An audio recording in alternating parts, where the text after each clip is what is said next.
الله نور السماوات والأرض مثل نوره كمشكاة فيها مصباح المصباح في زجاجة الزجاجة كأنها كوكب دري يوقد من شجرة مباركة زيتونة.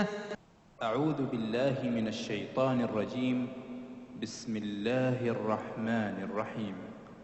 الحمد لله رب العالمين الرحمن الرحيم مالك يوم الدين إياك نعبد وإياك نستعين اهدنا الصراط المستقيم صراط الذين أنعمت عليهم غير المغضوب عليهم ولا الضالين.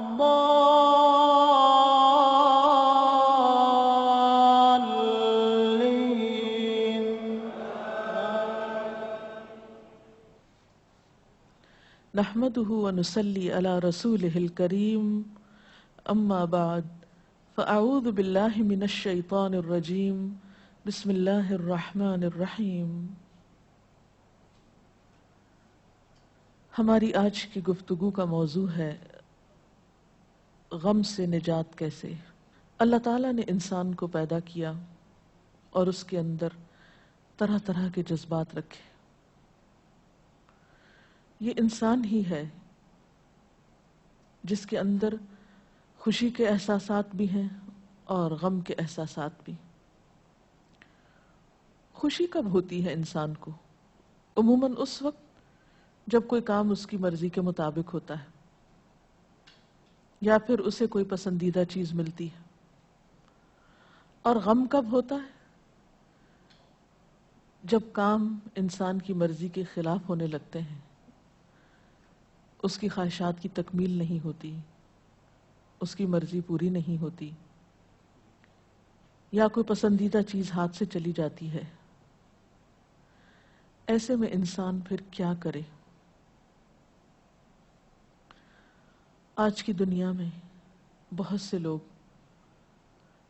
مختلف طرح کی محرومیوں کا شکار ہو کر ڈپریشن میں مبتلا ہو جاتے ہیں. ڈپریشن آج کی دنیا کا ایک بہت بڑا اور گمبھیر مسئلہ بنتا چلا جا رہا ہے. تو آئیے آج کچھ ایسی باتوں کے بارے میں سوچتے ہیں، کچھ ایسے نکات اپنے سامنے رکھتے ہیں جن پر عمل کر کے کافی حد تک غم سے نجات پایا جا سکتا ہے. سب سے پہلی چیز ایمان کی مضبوطی ہے. اللہ تعالیٰ کی ذات پر یقین اور توکل، اس کی قدرت پر بھروسہ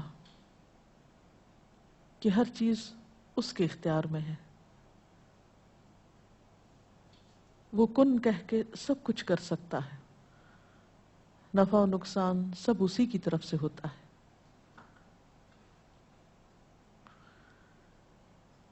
ایمان میں اضافہ کس طرح ہو، توکل کیسے بڑھے، اس کے لیے نفع مند علم کا حصول ضروری ہوتا ہے.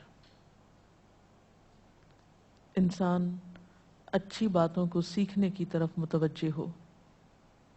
علم نافع انسان کا سینہ کھلا کر دیتا ہے، اس کے دل میں وسعت آنے لگتی. اچھی کتب کا مطالعہ انسان کو اچھی کمپنی فراہم کرتا ہے، انسان کی سوچ کو بدل دیتا ہے. اسی طرح ذکر کی کثرت اور خصوصی طور پر استغفار. حدیث پاک میں آتا ہے جو استغفار کو اپنے لیے لازم کر لے، من لزم الاستغفار، استغفار سے چمٹ جائے، کثرت سے استغفار پڑھے، اللہ تعالیٰ اس کے لیے ہر غم سے نجات کا راستہ بنا دیتے ہیں. ہر مشکل سے نکلنے کے لیے کوئی نہ کوئی راہ اسے عطا کر دیتے ہیں. اور ذکر کے بارے میں تو قرآن پاک میں آتا ہے الا بذکر اللہ تطمئن القلوب، خبردار اللہ کے ذکر سے دلوں کو اطمینان نصیب ہوتا ہے. اٹھتے بیٹھتے چلتے پھرتے اللہ تعالیٰ کی حمد و ثنا، اللہ کی تسبیح.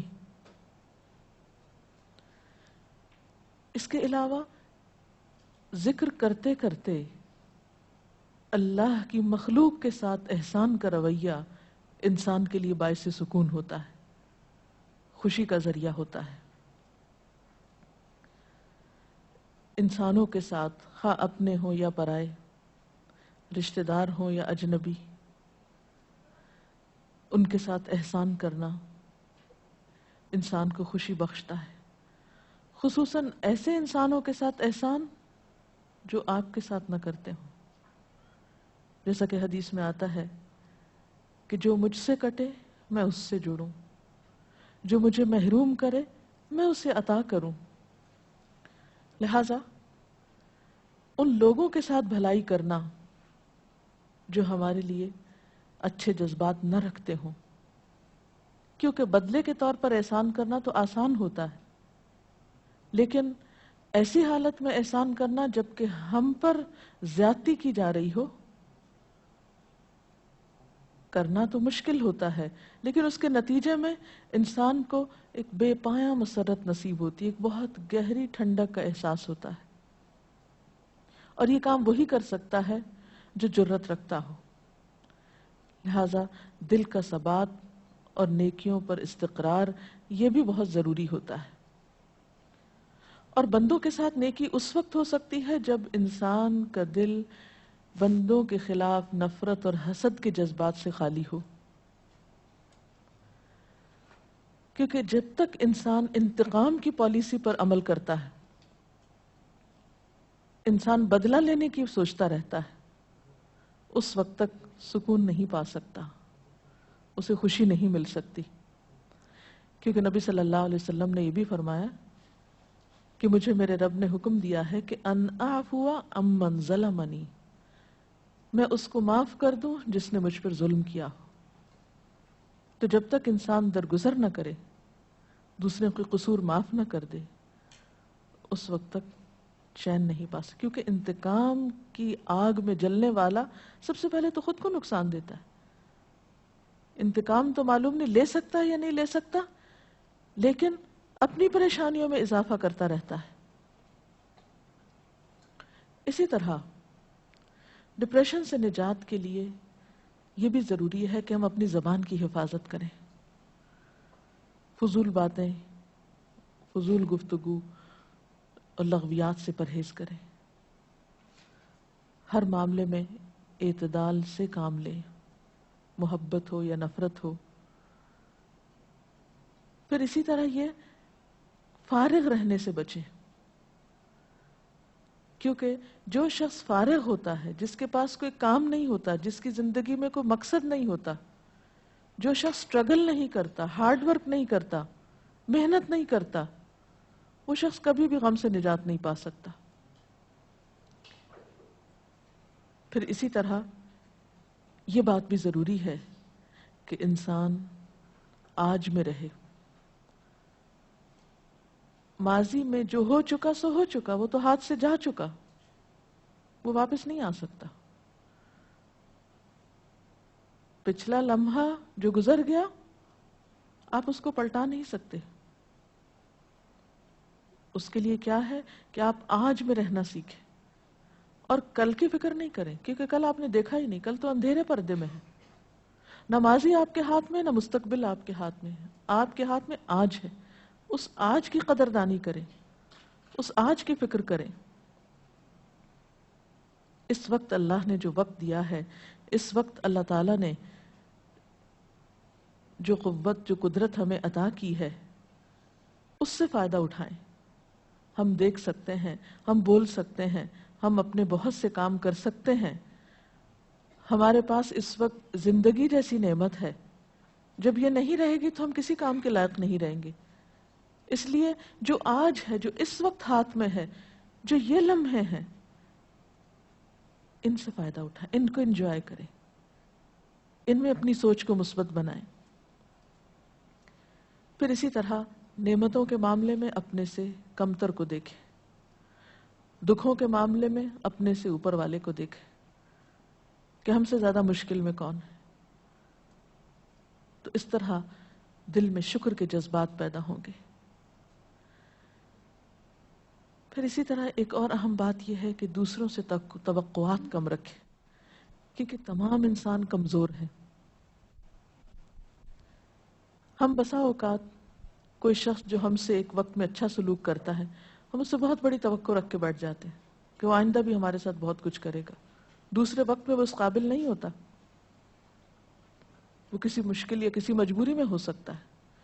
پھر جب ہماری توقع اس سے ٹوٹتی ہے، ہم پھر مایوسی کا شکار ہوتے ہیں، پریشانی کا شکار ہوتے ہیں. توکل اللہ کی ذات پر رکھیں، بھروسہ اس پر کریں. سب کچھ اس کے ہاتھ میں ہے، بندوں کے ہاتھ میں کچھ نہیں. جو کچھ بندوں کے ہاتھ میں، اس سے مایوس ہو جائیں، کیونکہ بندے تو خود محتاج ہیں. صرف ایک اللہ ہی کی ذات ہے جو کسی کی محتاج نہیں. قرآن پاک میں آتا ہے یا ایھا الناس انتم الفقراء الی اللہ واللہ هو الغنی الحمید. اے لوگو، تم سب اللہ کے محتاج ہو اور اللہ وہ بے نیاز ہے، تعریف والا ہے.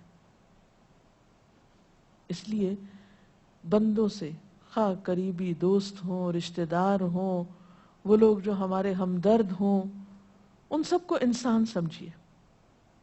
ان کی کمی کوتاہی پر، ان کے خلاف دل میں غم، غصہ اور رنج رکھ کے نہ بیٹھیے، اس سے آپ کو خود نقصان ہوگا. اسی طرح ایسی کمپنی، ایسی صحبت سے بچنے کی ضرورت ہے، ایسے لوگوں سے بچ کے رہنے کی ضرورت ہے جن کی سوچ منفی ہو، جو نیگیٹیوٹی کا شکار ہو. کیونکہ جس طرح کے ماحول میں آپ بیٹھیں گے، اس کے اثرات لازماً آپ پر ہوں گے. مفید باتیں سوچیے، مثبت باتیں سوچیے، پر امید رہیے.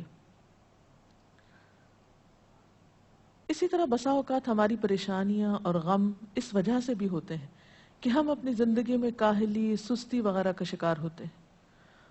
آج کی ذمہ داری آج نہیں پوری کریں گے، آج کا کام آج نہیں کریں گے، اس وقت کی نماز اس وقت نہیں پڑھیں گے، بعد کے لیے چھوڑ دیں گے، اچھا قضا پڑھ لیں گے.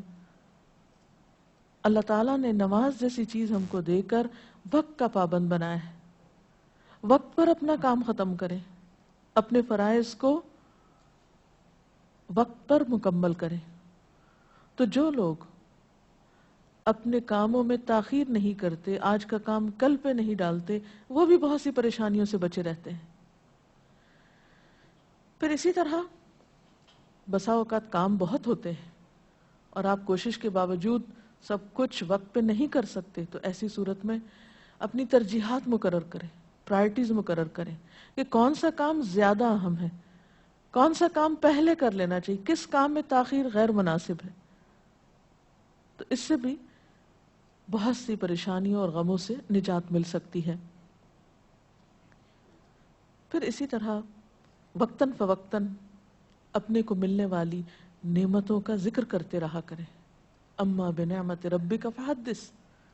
ہم عموماً اپنی مجلسوں میں لوگوں سے بات چیت کرتے ہوئے اپنی پریشانیوں اور غموں کے ہی تذکرے کرتے رہتے ہیں. جو نہیں ہے ہمارے پاس، اسی کے بارے میں پریشان رہتے ہیں اور اسی پریشانی کا اظہار بھی کرتے رہتے ہیں. اس کے برعکس اپنی سوچ کو مثبت بناتے ہوئے ان باتوں کا ذکر کیا کریں، ان چیزوں کا جو آپ کی زندگی میں ہیں، جو آپ کی اچیومنٹس ہیں، جو نعمتیں اللہ نے آپ کو دے رکھی ہیں. تو اس سے آپ کے اندر ایک شکر کے جذبات پیدا ہوں گے اور وہ غم بھول جائیں گے جو آپ کو کچھ چیزوں کے نہ ہونے کی وجہ سے لاحق ہے. پھر اسی طرح کثرت کے ساتھ اپنے لیے دعا کیا کریں، اور نہ صرف یہ کہ اپنے لیے بلکہ دوسرے لوگوں کے لیے، کیونکہ انسان جب دوسروں کے لیے دعا کرتا ہے تو اس کے اپنے لیے قبولیت ہوتی ہے. پھر لوگوں کا خوف دل سے نکال دیں. یاد رکھیں کوئی انسان نہ آپ کو نقصان دے سکتا ہے نہ فائدہ دے سکتا ہے. نفع اور نقصان صرف اللہ کے ہاتھ میں ہے. بسا اوقات ہم صرف توہمات کا شکار ہوتے ہیں، بلا وجہ لوگوں کا خوف اپنے دل میں رکھتے ہیں، حالانکہ ہم ان کی سوچ میں بھی نہیں ہوتے. ہم ایک ایسی بات سوچ رہے ہوتے ہیں جو دوسروں کے خیال میں بھی نہیں ہوتی. تو جتنا آپ لوگوں کے بارے میں حسن ظن رکھیں گے، ان کے بارے میں ان کے ظاہر پر معاملہ کرتے ہوئے ان کے ساتھ ان کے بارے میں اچھی سوچ رکھیں گے اتنا ہی زیادہ آپ غم سے نجات پائیں گے. کیونکہ ہمارے بعض خدشات، بعض خوف بالکل بے بنیاد ہوتے ہیں، ان کی کچھ بھی حقیقت نہیں ہوتی. نبی صلی اللہ علیہ وسلم نے گمان کو سب سے جھوٹی بات بتایا. قرآن پاک میں بھی اللہ تعالیٰ فرماتے ہیں یا ایھا الذین آمنوا اجتنبوا کثیرا من الظن، اے لوگوں جو ایمان لائے ہو بہت زیادہ گمان کرنے سے بچو، فإن بعض الظن اسم، بعض گمان تو گناہ ہوتے ہیں. تو اس لیے محض گمان اور خیال کے اوپر اپنی زندگی کی عمارت قائم نہ کریں. پھر یہ بھی یاد رکھیں کہ ہر چیز قضاء و قدر سے ہے، اللہ نے تقدیر مقرر کر رکھی. ایک حدیث میں آتا ہے کہ ما اصابک لم یکن لیخطئک وما اخطأک لم یکن لیصیبک.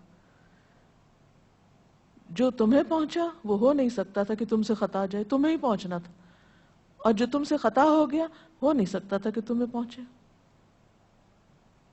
تو بعض اوقات ہم صرف غم کس لیے کرتے رہتے ہیں کہ اوہ کاش یہ نہ ہوتا اور کاش وہ نہ ہوتا، کاش میں اس وقت پہنچ جاتا تو یہ چیز مجھ سے نہ جاتی یا مجھ سے مس نہ ہوتی یا میرے ہاتھ سے نہ جاتی. نہیں، وہ ملنی نہیں تھی آپ کو، وہ آپ کی تھی نہیں.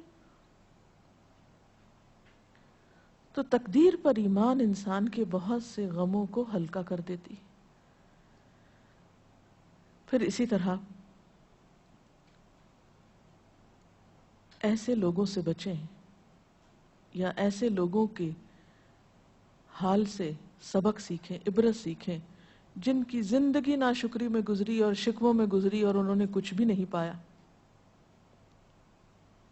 اگر آپ دوسرے لوگوں کے حال پر نظر ڈالیں تو دنیا میں آپ کو دو طرح کے لوگ نظر آئیں گے. ایک وہ جو شکر گزار ہے اور آپ دیکھیں گے وہی خوشحال ہے. خوشی کا راز اصل میں شکر کے اندر ہی ہے. اور دوسری طرف وہ دیکھیں گے آپ جو ہر وقت شکوے کرتے ہیں. یہ دونوں کردار آپ کے دائیں بائیں آگے پیچھے کہیں نہ کہیں آپ کو معاشرے میں نظر آئیں گے. کچھ لوگ ہر دم شکوے کرتے نظر آئیں گے، پھر آپ دیکھیے کہ ان کے پاس کیا ہے، انہوں نے کیا کمایا شکوے کر کر کے. اور کچھ لوگ ہیں کہ جس حال میں بھی وہ اللہ کا شکر ادا کرتے رہتے ہیں. تو ان دونوں کرداروں پر نظر ڈال کر عبرت حاصل کریں، جیسا کہ نبی صلی اللہ علیہ وسلم نے فرمایا کہ میری نگاہ عبرت کی نگاہ ہو، میں ہر ایک کے حال سے کچھ نہ کچھ سیکھوں. پھر یہ کہ کسی بھی تنگی اور تکلیف کے موقع پر یہ نہ بھولیں کہ ان مع العسر یسرا فان مع العسر یسرا، کہ ہر تنگی کے ساتھ آسانی ہے، ہر مشکل کے ساتھ آسانی ہے. جہاں کوئی تکلیف آئی ہے ضرور اس کے پیچھے کوئی اللہ کی حکمت ہے.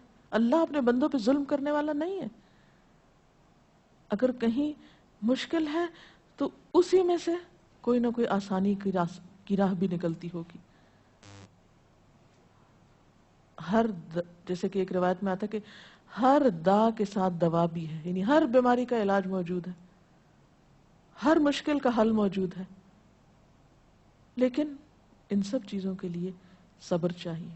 مثلا بیماری آتی ہے تو ایک دم نہیں جا سکتی، اب علاج کے باوجود آپ کو انتظار کی ضرورت ہے. اور پھر یہ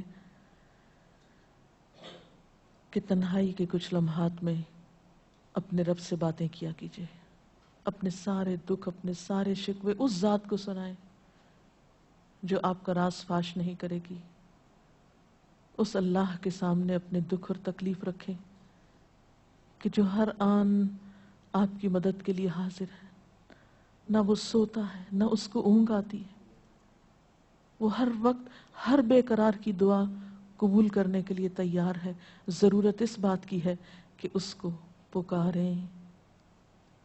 اللہ تعالی ہمیں وہ راستے سجھائے، وہ طریقے سجھائے کہ جس سے ہم اپنی اس زندگی کو ضائع کرنے کی بجائے اس سے بہترین کام لے سکیں. اگر اس سلسلے میں کوئی سوال ہے آپ کے ذہن میں تو آپ کر سکتے ہیں. جب خاندانی معاملوں میں کئی دفعہ انسان صبر کرتا ہے تو لوگ اس کو آپ کی کمزوری سمجھتے ہیں، تو اس وقت کیا صبر کرنا انسان کے لیے صحیح ہوتا ہے؟ بات یہ ہے کہ لوگ جو بھی سمجھیں کیونکہ لوگ کچھ نہ کچھ اوپینین تو آپ کے بارے میں ہر صورت میں رکھیں گے، لیکن آپ کو وہ کرنا ہے جو آپ کے لیے فائدہ مند ہو. اپنے عمل کو لوگوں کے تابع نہ کریں کہ آپ نیکی اس وقت کریں گے جب لوگ نیکی کرنے کو اپریشیٹ کریں گے. اور یہ بھی یاد رکھیں کہ ایک ہی وقت میں ایک ہی کام کو کچھ لوگ اپریشیٹ کر رہے ہوتے ہیں، اس کی تعریف کر رہے ہوتے ہیں، اور کچھ لوگ اس پہ تنقید کر رہے ہوتے ہیں. اب آپ کن لوگوں کی بات کریں گے، کن کے اوپینین پہ جائیں گے؟ تو حقیقت یہ ہے کہ عقل مند انسان وہی ہے جو اپنے عمل کو لوگوں کی مرضی کا پابند نہ بنائے، اللہ اور اس کے رسول صلی اللہ علیہ وسلم کی مرضی کا پابند بنائے، اور جس وقت جو کام کرنا ان کے نزدیک بہتر ہے وہ بے خوف و خطر ہو کے کر جائے. اگر وقتی طور پر نتائج اچھے نظر نہ بھی آئے تو ایک وقت آئے گا کہ وہی لوگ جو کہتے ہیں کہ صبر کرنا کمزوری ہے وہ تسلیم کر لیں گے کہ آپ نے صبر کر کے بہت عقل مندی کی، کیونکہ بے صبری کر کے بھی نتیجہ تو کچھ نہیں نکلتا. بہت سے معاملات بے صبری سے اور خراب ہو جاتے ہیں. جی. جو لوگ ڈپریشن میں ہیں ان کو مصروفیت میں لانے کے لیے کیا تدبیر کی جائے؟ کیونکہ قرآن میں سکون ہے اور فوری طور پر وہ قرآن سے بھی نہیں جڑتے. یہ درست ہے کہ جو شخص ایک خاص پریشانی کا شکار ہے، یہ ایک خاص لائف سٹائل کا عادی ہو گیا ہے، اس کو ایک دوسرے لائف سٹائل میں لے کے جانا بہت مشکل ہوتا ہے. لیکن آہستہ آہستہ تھوڑا تھوڑا کر کے سہولت کے مطابق اس کے مزاج کو دیکھتے ہوئے اسے آپ مختلف اچھے کام سجیسٹ کر سکتے ہیں. کچھ لوگوں کو پڑھنا فائدہ دیتا ہے، کچھ لوگوں کو کچھ سوشل ورک یا کوئی اور بندوں کی خدمت خوشی دیتی ہے.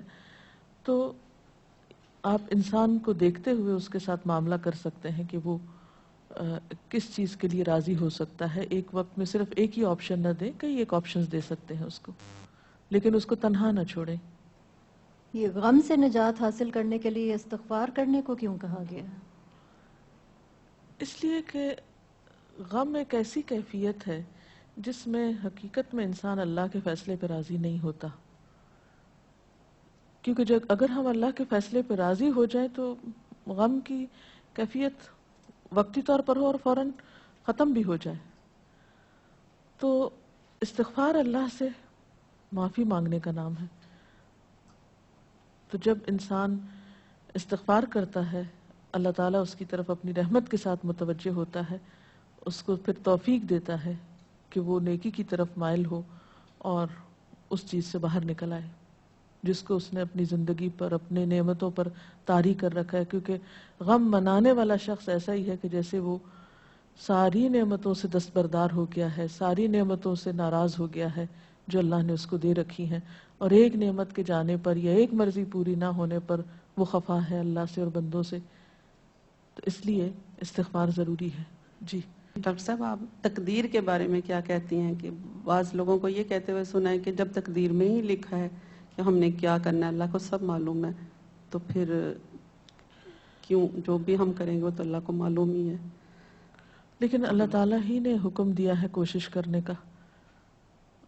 اللہ کو معلوم ہے، سب کچھ معلوم ہے، لیکن معلوم ہونے کا مطلب یہ نہیں کہ ہم اپنی ایفرٹ اور اسٹرگل چھوڑ دیں. وہ اس کے حصے میں ہے، ہمارے حصے میں ہمارا کام ہے. جی میڈم، جیسے لوگ جو ہیں زیادہ تر ابھی بھی لوگ جو ہیں، علم تو آ چکا ہے، بہت اللہ کا شکر ہے، لیکن لوگ ابھی بھی لوگوں پہ اور مال پہ زیادہ ڈیپینڈ کرتے ہیں بجائے اس کے کہ اللہ پہ توکل کریں. تو ایسی کوئی قرآن میں اور حدیث اس کی روشنی میں کوئی ہمیں ایسا کوئی پہلو مثبت مل جائے جسے ہم توکل تو اللہ پہ ہے لیکن اور مثبت اور جمے ہوئے رہے ہیں اس میں، جو ہمارے لیے ایک راہ عمل رہے اسی پہ. اللہ تعالیٰ فرماتے ہیں کہ جو کوئی اللہ پہ بھروسہ کرے گا اللہ اس کو کافی ہو جائے گا، اور اس کے لیے دعا بھی سکھائی گئی ہے، حسبنا اللہ و نعم الوکیل نعم المولا و نعم النصیر.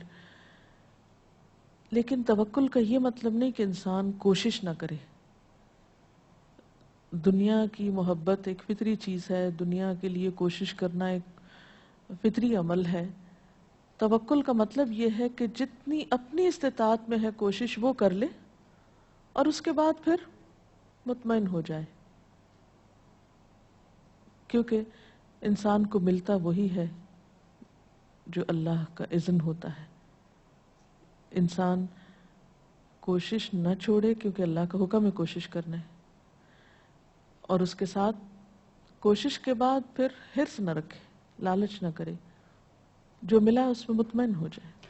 دنیاوی کاموں کے لیے تو ہمیں فوراً سم ٹائم کی اجازت مل جاتی ہے، لیکن دین کے کام کے لیے سم ٹائم ایسا ہوتا ہے کہ اجازت کا ہی مسئلہ بن جاتا ہے کہ وہاں جانا ہے، تو پرمیشن کا دل بھی اتنا چاہ رہا ہوتا ہے لیکن ہم جا نہیں سک رہے ہوتے ہیں، تو اس وقت بھی بہت ہی غم کی حالت ہوتی ہے. کوئی بات نہیں، آپ اپنے گھر میں کوئی ایسا انتظام کر لیجئے کہ جہاں آپ مل کے اپنے آپس میں رشتہ دار یا آپ محلے والے یا دوست احباب مل کے بیٹھ کے ایک دینی مجلس کا انعقاد کریں یا اللہ کا ذکر کریں. ضروری نہیں ہوتا کہ کہیں گھر سے باہر جا کر ہی انسان کسی اچھی کمپنی میں بیٹھے.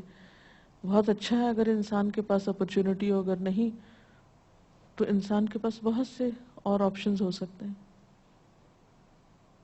تنہائی میں بھی بیٹھ کر آپ اللہ کا ذکر کریں گے اور اللہ سے مدد مانگیں گے تو انشاءاللہ بہت سی مشکلات آسان ہوں گی. جیسے قرآن پاک میں بھی آتا ہے یا ایھا الذین آمنوا استعینوا بالصبر والصلاۃ، اے لوگو جو ایمان لائے ہو صبر اور نماز کے ذریعے اللہ سے مدد مانگو. تو اللہ بندے کو کافی ہو جاتا ہے جب بندہ اپنی کوشش کے بعد اس پر بھروسہ کرتا ہے. اللہ تعالی ہمیں ہر غم اور ہر تکلیف سے نجات دے. میں اپنی گفتگو کا اختتام نبی اکرم صلی اللہ علیہ وسلم کی اس دعا کے ساتھ کروں گی. اللہم انی اعوذ بک من الہم والحزن واعوذ بک من العجز والکسل واعوذ بک من الجبن والبخل واعوذ بک من غلبۃ الدین وقہر الرجال. اس دعا میں بھی آپ صلی اللہ علیہ وسلم نے غم اور فکر اور حزن اور ہم سے اللہ کی پناہ طلب کی ہے. تو حقیقت یہ ہے کہ وہی ہے جو ان تمام مصیبتوں سے نجات دینے والا ہے. اللہ تعالی ہم سب کو اپنی عافیت میں رکھے. وآخر دعوانا ان الحمد للہ رب العالمین. سبحانک اللہم وبحمدک نشہد ان لا الہ الا انت نستغفرک ونتوب الیک. والسلام علیکم ورحمۃ اللہ وبرکاتہ. اللہ اکبر اللہ اکبر لا الہ الا اللہ واللہ اکبر اللہ اکبر وللہ الحمد.